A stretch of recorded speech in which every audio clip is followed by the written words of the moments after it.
할렐루야. 하나님의 은혜가 오늘도 예배하는 여러분 모두에게 함께하기를 주님의 이름으로 축원합니다. 제가 서울에서 목회할 때에 어느 청년을 주례를 했어요. 근데 그 청년은 신학을 공부하는 목회자이고, 그리고 그 아가씨, 그 신부가 되는 사람은 같은 교회의 청년이었어요. 근데 이 두 사람이 그 교회 안에서 이렇게 사귀게 되었는데, 그러면서 이제 두 사람이 이제 결혼을 하게 된 거예요. 근데 이 결혼을 하려고 하니까 그 신랑 쪽 부모님이 반대를 하는 거예요. 왜냐하면은 너무나 잘 알다 보니까 그 부모가 어떤 사람인지 또 가족이 내력이 어떤지 너무나 잘 알다 보니까 마음에 흡족하지 않았던 거죠. 그래서 반대를 했어요. 근데 부모가 아무리 반대를 해도 당사자가 좋으면은 말릴 수 없잖아요. 결국은 결혼을 했어요. 결혼을 했는데 결혼하고 나니까는 그 신랑 부모님이 이야기를 하는 거예요. 결혼하기 전에는 그렇게 마음에 안 드는 것이 많았는데 막상 결혼을 하고 나니까는 이제 내 가족이다 라는 생각이 들더라는 거예요. 그러면서 그동안에는 마음에 안 들었던 것이 이제는 이뻐 보이더라는 거예요. 그런 이야기를 하더라고요. 그 이야기를 들으면서 제가 생각을 했어요. 가족이 아닐 때에는 마음에 안 드는 것도 있고 또 그렇게 해서 흡족하지 못한 것도 있는데 막상 결혼하고 나니까는 이제는 가족이 됐잖아요. 가족이 되니까는 모든 것을 다 품고 이해하고 사랑할 수 있게 된 거죠. 바로 그것이 가족이죠. 오늘 하나님께서는 우리를 가족으로 삼아주셨어요. 그래서 오늘 성경 19절에 보니까 하나님의 권속이다 라는 표현이 나오죠. 그 하나님의 권속이라는 이 표현은 하나님의 가족이다 라는 얘기예요. 그래서 하나님은 우리를 가족으로 만들어 주신 거예요. 그러면 이 가족을 왜 만들어 주었을까? 우리가 알듯이 육신적으로 오늘 우리는 부모 밑에서 태어나가지고서 한 가족을 이루어요. 언제까지 살아요? 죽을 때까지 사는 거예요. 그래서 죽을 때까지 가족이 되는 거예요. 근데 하나님께서는 이러한 육신적인 가족을 뛰어넘어서 하나님의 가족으로 우리를 만들어 주시는 거예요. 왜 하나님의 가족으로 만들어 주었을까요? 육신적인 가족은 죽을 때까지 가족이 되어서 살지만 그래서 죽으면은 그 가족이 이제 끝나는 거예요. 그렇지만 하나님께서는 우리에게 영원한 생명을 주어가지고 영생을 얻고 영생의 삶을 살아가는 가족으로 우리를 만들어 주신 거예요. 그렇기 때문에 이 가족 공동체, 바로 이것을 우리는 교회라고 그러죠. 무엇보다도 소중한 거예요. 그런 의미에서 오늘 우리 교회 모든 성도들은 하나님의 한 가족이다라는 것을 늘 기억하고 가족의 공동체로서 복되게 살아가는 또한 평화의 삶을 살아가는 모든 은혜가 여러분 넘치기를 간절히 바랍니다.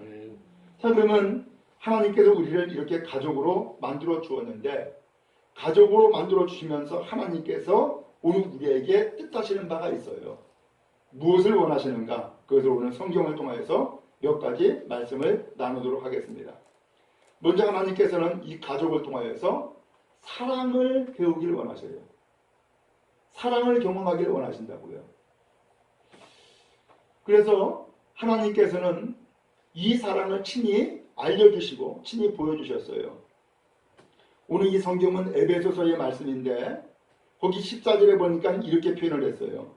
그는 우리의 화평이신지라 둘로 하나를 만드사 원수된 것 곧 중간에 막힌 다음에 자기 육체로 거시고 이렇게 표현되어 있어요. 하나님은 우리의 화평이래요. 예수님은 우리의 화평이다 라고 표현했어요. 근데 둘을 하나로 만들었대요. 그럼 이 둘이 뭘까? 둘이 뭘까? 라는 거예요. 이 둘은 다른 것이 아니라 바로 유대인과 이방인을 두고 한 말씀이에요. 이 유대인과 이방인은 나눠져 있어요. 유대인들은 우리는 하나님의 선택받은 백성이야 하면서 하나님을 섬길 수 있다라고 하는 자부심을 가지고 살았어요. 그런 반면에 반대로 유대인이 아닌 이방 사람들은 업신여겼어요. 천대했어요. 그리고 멸시했어요. 그러다 보니까는 이 유대인, 이방인도 역시 유대인들을 싫어하는 거예요. 이것이 이 유대인과 이방인이 갈라지고 나눠지게 된 그런 상황인 거예요. 하나님 보시기에 어떨까요? 하나님 보시기에 기쁘지 않았어요.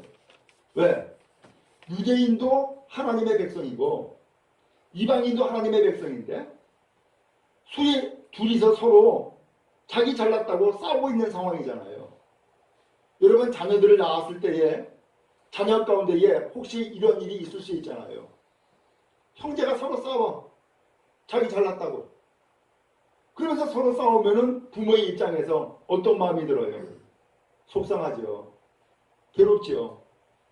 하나님께서 기뻐하시는 마음이 아니잖아요.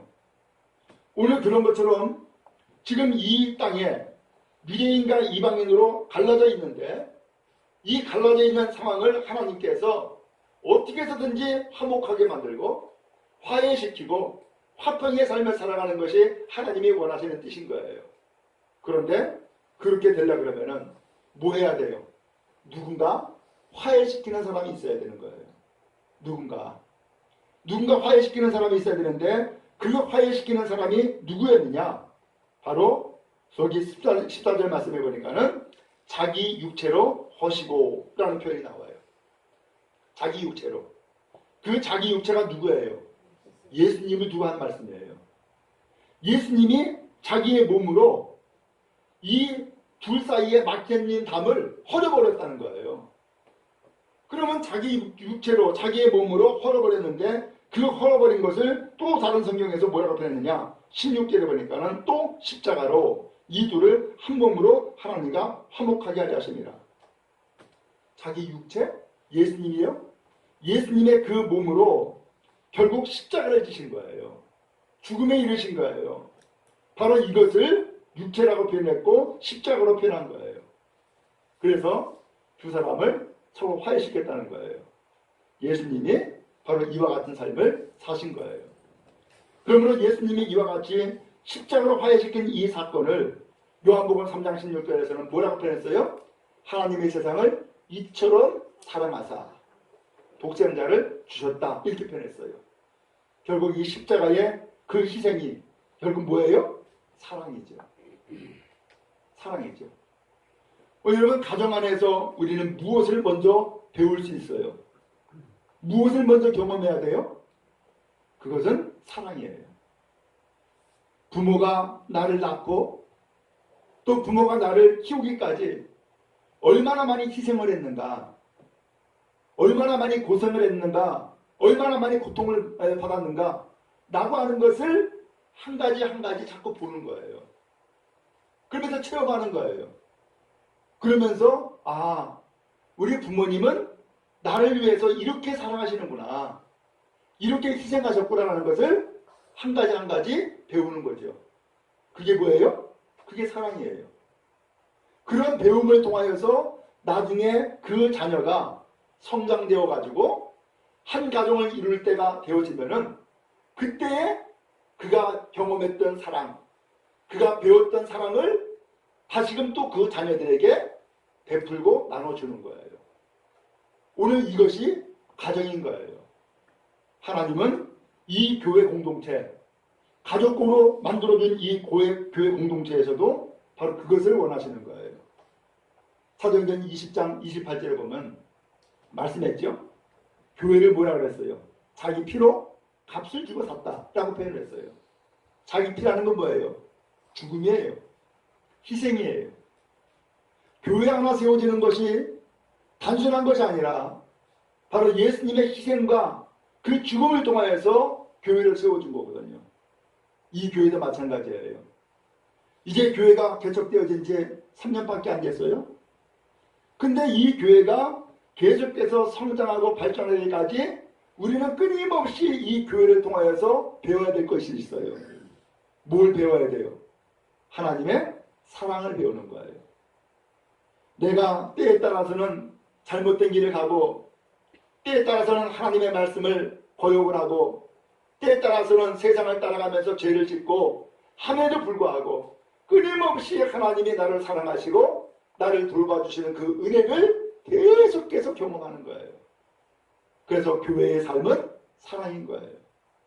이 사랑을 경험하고 이 사랑을 배움으로써 우리는 진정 하나님의 마음을 깨달아 알고 하나님의 뜻을 이루는 이 가족 공동체의 삶을 살아가는 거죠. 바라기는 이 교회에서 이 사랑을 많이 받고 또 사랑을 경험하며 또 이 사랑을 배워나가는 은혜의 성도 다 될 수 있기를 주님의 이름으로 축원합니다. 우리 사람들은 자기 잘난 줄 알아요. 그래서 당시에 유대인과 이방인도 왜 나눠졌게? 그 나눠졌던 이유가 이 유대인이 자기 잘난 줄 알았어. 내가 잘나가지고서 하나님은 나를 하나님의 백성으로 삼아준 줄 알았단 말이에요. 그래서 이 유대인에게 율법의 말씀을 주고 이 유대인에게 성전 주고 이 유대인에게 예배할 수 있는 특권을 유대인에게만 줬다고 생각을 한 거예요. 그러니까는 교만에 빠졌죠. 그러다 보니까는 반대로 율법을 받지 않았던, 할례를 받지 않았던, 그리고 성전이 없었던 이방인은 무시하는 거예요. 멸시하는 거예요. 천대하는 거예요. 그러면서 이 유대인과 이방인으로 이 지구촌의 사람들이 갈라진 거예요. 하나님이 기뻐하지 않죠.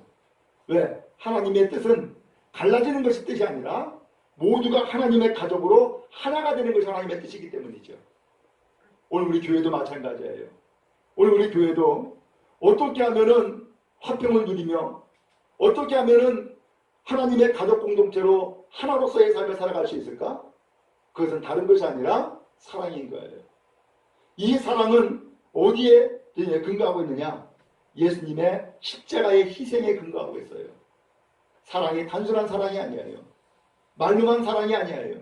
거기에는 희생이 들어있는 거예요. 그래서 가정도 제대로 세워지려고 그러면은 누군가 희생하는 사람이 있어야 되는 것처럼 교회도 이 교회가 제대로 쓰려고 그러면은 누군가 희생하는 사람들이 계속 있어야 되는 거예요. 그래야지 교회가 되는 것이고 하나님의 뜻을 이루는 아름다운 공동체가 되는 거예요. 바라기는 하나님의 사랑을 가득히 힘입기 바라고 그 사랑을 늘 체험하며 사랑의 감사함과 기쁨과 감격이 넘치는 믿음의 삶을 살아가는 여러분 다 될 수 있기를 간절히 바랍니다. 한편 이 교회 곧 하나님의 가족은 그 터전이 똑같다는 거예요. 그래서 20절에 보니까는 이렇게 표현을 했어요. 너희는 사도들과 선지자들의 터 위에 세우심을 입은 자다 라고 했어요. 터? 지금 이 하나님의 가족 공동체로서 삶을 살아가는데 이것을 성경에서 설명하기를 뭐라고 설명했냐면은 건축하는 것으로 설명을 한 거예요. 여러분 집을 지으려고 그러면은 제일 먼저 뭐가 있어야 돼요? 땅이 있어야지. 그죠? 땅이 있어야지 집을 세우지. 그 땅이 바로 여기 성경 20절에 나오는 터예요. 터. 그러면 어느 땅에다 집을 지을 것이냐? 성경은 말씀하기를 사도들과 선지자들의 터 위에 세운다 라고 표현하는 거예요. 그럼 사도들이 누구예요? 예수님은 그리스도입니다 라고 하는 것을 선포하는 사람, 가르쳐주는 사람이 사도들인 거예요. 선지자들은 누구예요? 하나님의 말씀을 받고 하나님의 말씀을 전해주는 사람이에요. 하나님이 뭐라고 말씀했을까? 성경에 보니까는 나는 너희의 하나님이 되고 너희는 내 백성이 된다. 이것을 언약한 말씀이에요.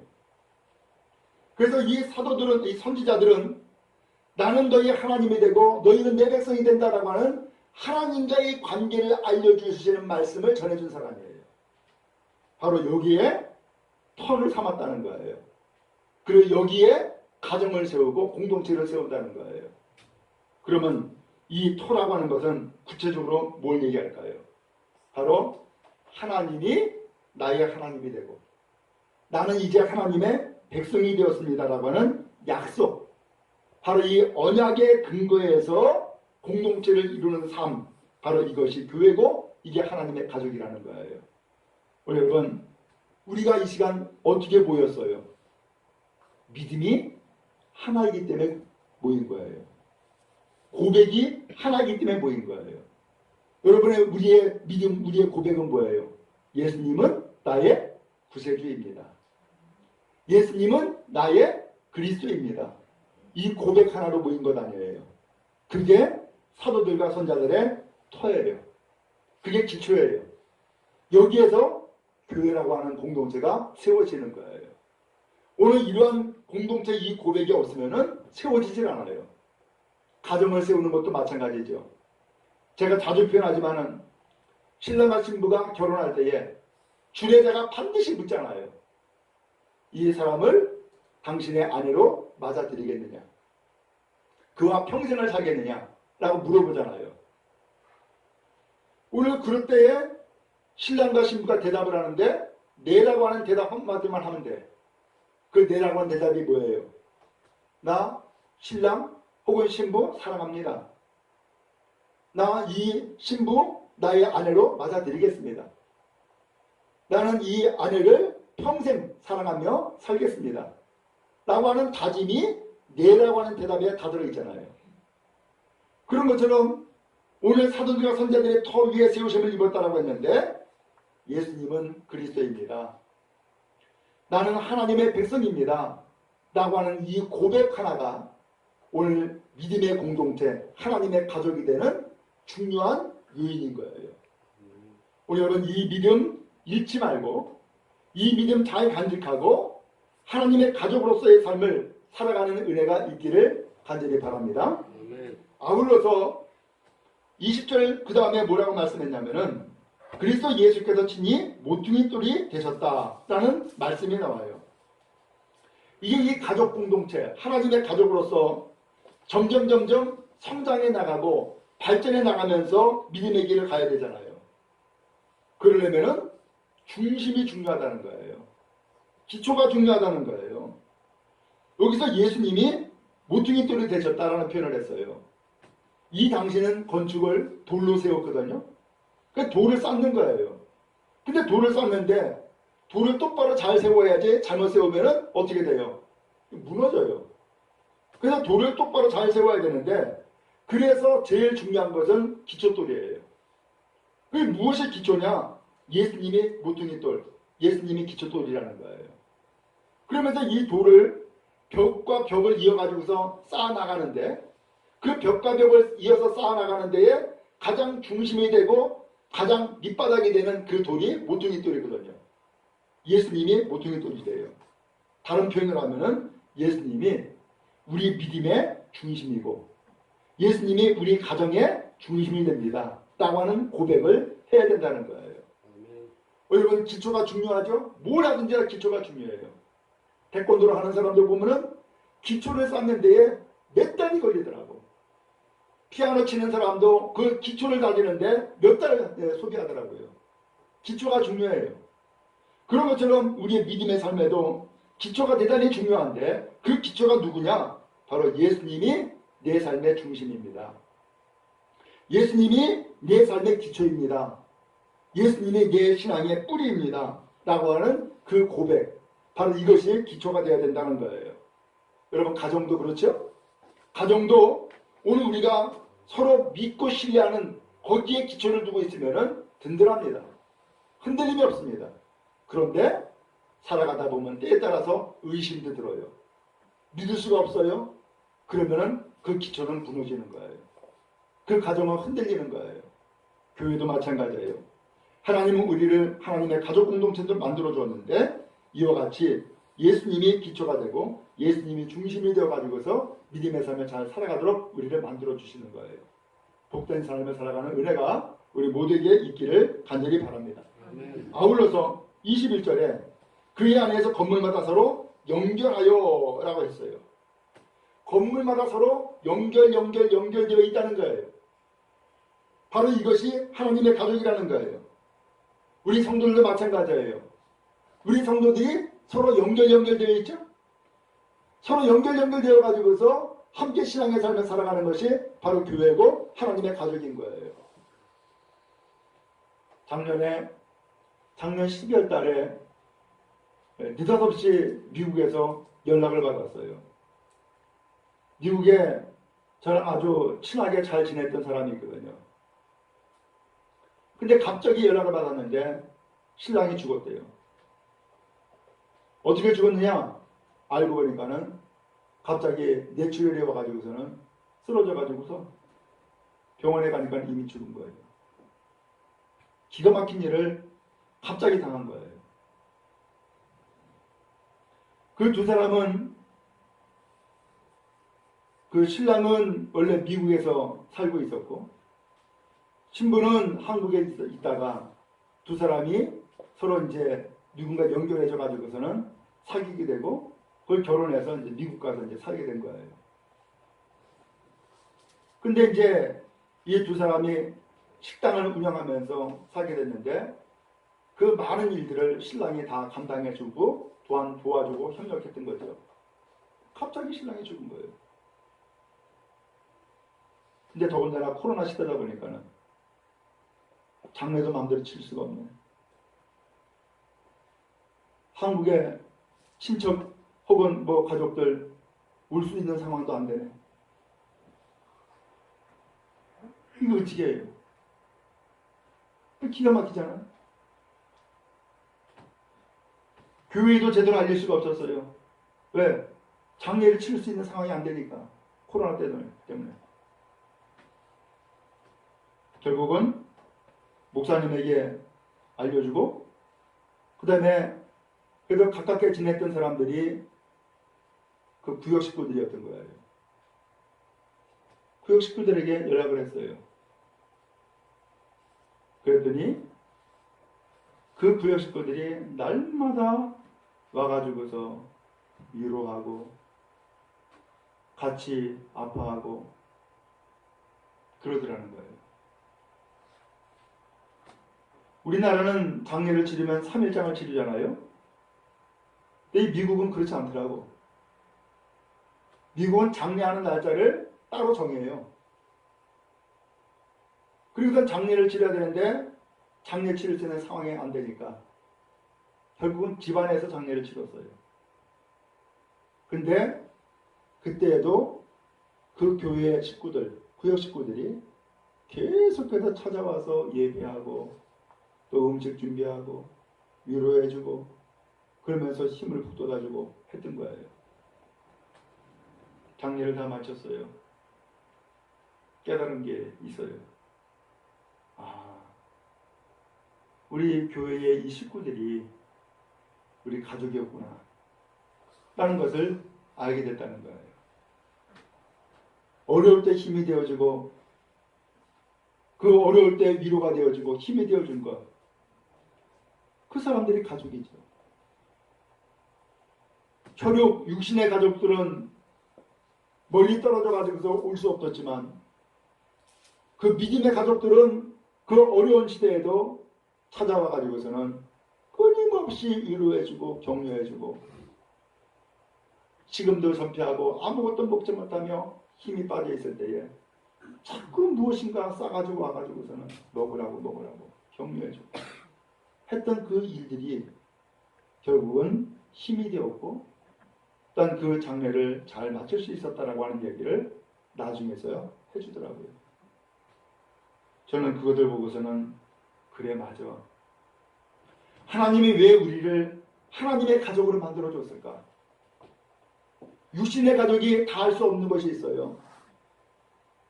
육신의 가족이 함께 가족으로서의 삶을 살지 못하는 경우가 생겨요. 근데 그때에 하나님의 가족들, 하나님의 성도들은 육신적인 일을 이룰 수 없는 그 상황에 진정한 가족이 되어서 함께 아파하고 장례 치러주고 눈물을 흘리고 그리고 또한 계속해서 격려해 주어서 다시금 새 힘으로 걷고 살아갈 힘을 북돋아 주었던 거죠. 그러면서 그가 깨달은 것을 이야기하더라고요. 우리도 마찬가지예요. 우리도 하나님이 왜 우리를 가족 공동체로 왜 만들어줬을까? 바로 그것은 바로 이 가족이 되어서 서로 돕고 격려하며 또 하나님 앞에서 함께 믿음의 삶을 살아갈 수 있도록 또한 서로 격려하며 도울 수 있도록 만들어 준 것이 바로 이 하나님의 가족, 교회인 거예요. 그럼 여러분, 교회를 소중히 여기고 또한 교회를 사랑하며 또한 이 교회의 삶을 통하여서 하나님의 사랑을 충만히 체험하는 거룩한 은혜가 모두에게 임하기를 간절히 바랍니다. 아울러서 이 하나님의 가족은 어떤 것이 어떤 것을 지향해 나가야 되느냐? 하나님의 가족과 하나님의 가족이 아닌 것에는 결정적인 차이가 한 가지 있습니다. 그것은 다른 것이 아니라 헌신도입니다. 곧 희생이에요. 가족 안에서도 내가 누릴 것만 누리겠다. 가족이 안 됩니다. 그래서 그런 경우에는 가족 안에서도 뭐 이기적이다 라고도 얘기하고 자기만 안다 이렇게도 이야기하잖아요. 그런데 진정한 가족이 되려면 또한 진정한 가정으로서 든든히 세워나가려면 반드시 거기에는 내가 감당해야 될 희생이 있는 거예요. 그래서 이 희생을 성경에서는 헌신이라고 표현하는 거예요. 헌신이 있어야만 가족이 되는 거예요. 그럼 여러분, 바라기는 우리가 하나님의 가족으로서 하나님이 만들어준 이 공동체에서 우리가 성장하고 하나님의 사랑을 힘입고 발전되길 원합니까? 더 나아가서 평안하며 행복한 삶을 살아가는 은혜의 공동체가 되길 원합니까? 그러기 위해서는 반드시 뭐가 필요하다고요? 헌신이 있어야 된다 라고 하는 거예요. 그래서 여러분, 이 교회의 삶을 통하여서 여러분 시간을 들이세요. 마음을 쏟으세요. 물질을 부으세요. 내 몸을 하나님 앞에 드리세요. 오늘 그렇게 헌신할 때에 비로소 하나님의 가족 공동체로서의 삶에 보람을 얻게 되고 기쁨을 누리게 되고 은혜의 삶을 살아갈 수 있는 거예요. 근데 이러한 삶을 우리 현대인들이 잘 몰라요. 그리고 그냥 누리며 사는 것으로 만족하려고 그래요. 그래서 대표적으로는 신앙의 삶을 살긴 살아야겠는데 교회에 등록하기도 싫고 소속하기도 싫고 하니까 어떻게 해요? 그냥 교회 가서 예배만 드리는 거야. 그러면서 나는 신앙의 삶을 산다고 생각을 해요. 그건 착각하고 있는 거예요. 희생이 없이 가족 될 수가 없어요. 하나님은 우리를 가족으로 만들어준 거예요. 이 가족을 통하여서 사랑을 체험하고 이 가족을 통하여서 사랑을 나누고 이 가족을 통하여서 꿈과 소망을 함께 나누는 아름다운 공동체로 하나님이 만들어주시는 거예요. 바로 그것이 신앙의 성장이고 발전이 되는 거죠. 바라기는 여러분 신앙의 삶을 함께 살아가되 날마다 발전해 나가는 아름다운 공동체 이루어질 수 있기를 주님의 이름으로 축복합니다. 그래서 정말로 아름다운 가족 되어지기 바라고 이 공동체를 통하여서 신앙의 큰 보람과 기쁨을 누리는 은혜의 성도 다 될 수 있기를 간절히 바랍니다. 마지막으로 22절에 이렇게 말씀합니다.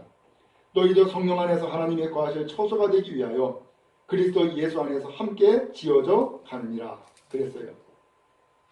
결국은 하나님의 가족은 하나님을 모시는 거예요. 그리고 하나님과 함께 살아가는 거예요. 그런데 그 다음에 하시는 말씀이 뭐라고 했느냐? 그리스도 예수 안에서 함께 지어져 간다 그랬어요. 완성된 거예요? 아니에요. 완성 안 된 거예요. 지금도 계속해서 지어져 가고 있는 거라는 거예요. 공사 중이라는 거예요. 여러분 우리의 신앙은 완성 없습니다. 나는 이 정도면 됐어. 그건 착각입니다. 만족함이 없고요. 완성이 없습니다. 언제까지 가야 될 것이냐? 하나님 앞에 서기까지 계속해서 우리는 지어져 가는 거예요. 그 완성을 향해서 계속해서 벽돌 하나씩 쌓아져 나가는 거예요. 그리고 하나님 앞에 갈 때에 비로소 완성이 될 거예요. 왜? 하나님이 그때 완성시켜 줄 것이기 때문에 그래요. 그러므로 오늘 우리는 끊임없이 하나님 앞에 나와서 예배하고 끊임없이 하나님 앞에 헌신하며 끊임없이 하나님의 사랑을 힘입고 성장해 나가는 거예요. 이게 하나님의 가족이에요. 하나님은 우리 교회에 이런 가족 공동체로 만들어 주셨고 우리 성도들을 이 가족으로 불러 모아 주신 줄로 믿어요. 그러므로 여러분 이 가족의 삶에 행복하게 사시기 바라고 이 가족의 삶에 평안함이 넘치는 모든 성도 다 되기를 간절히 바랍니다.